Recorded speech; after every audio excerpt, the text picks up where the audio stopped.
అంతకు ముందు డబ్బులతో సహా క్లియర్ చేసేసాడు ఆరోగ్యశ్రీ. తర్వాత 3 ఏళ్ల దాకా బాగానే నడిచింది. కరోనా టైంలో కూడా బాగానే ఇచ్చారు. తర్వాత నుంచి ప్రాబ్లం వచ్చింది. కరోనా తర్వాత నుంచి ప్రాబ్లం వచ్చింది. 3 నెలలకు ఒకసారి ఇవ్వడం. మొదట్లో ఆరోగ్యశ్రీ అయితే ఏ నెలకు ఆ నెల కూడా ఇచ్చేవాడు. ఫీజు రియంబర్స్మెంట్ కూడా ఎప్పటికప్పుడు డబ్బులు వేసేసేవాడు. పైగా పిల్లలకి. కాకపోతే వీళ్ళందరికి కోపం వచ్చింది ఏంటంటే జగన్ చేసిన పని బాగా ద్వేషం రావడానికి కారణం ఏంటంటే డబ్బులు సకాలంలోనే జగన్ వేసాడు.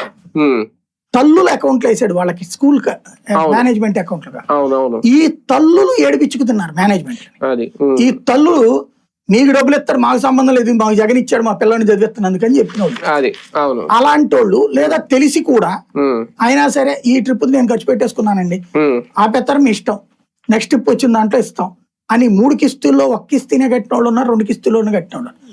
ఆ తల్లులకి ఆ బిడ్డల పట్ల బాధ్యత లేదు. ఆ బాధ్యత రాహిత్యం జగన్ మీద ద్వేషంగా మారింది వాళ్ళకి. అందుకని వాళ్ళు కూడా నెగిటివ్ గానే చెప్పుకొచ్చారు. వాళ్ళ కోపం అది. ఇప్పుడు అసలు లేకుండా పోయింది. ఇప్పుడు మేబీ జగన్ టైంలో అంటే రాజశేఖర్ రెడ్డి టైంలో పిహెచ్డీలకు కూడా ఫీజు రియంబర్స్మెంట్ ఉంది. నాకు బాగా గుర్తు. ఒక అమ్మాయి బీఫామ్ చేసింది, ఎంఫామ్ అవసరం లేదండి తనకి, ఈ ఫీజు రియంబర్స్మెంట్ అని బీఫామ్ చేసింది. తన్ని ఎంఫామ్ కి సంబంధించిన 6 కాలేజీలోళ్ళు గొడవ, మా దాంట్లో చేరండి. నా దగ్గర అంత డబ్బులు లేదని, డబ్బులు ఎక్కర్లేదమ్మా నువ్వు చేరితే చాలు అన్నారు. వేరే ఊరు నేను రాలేనండి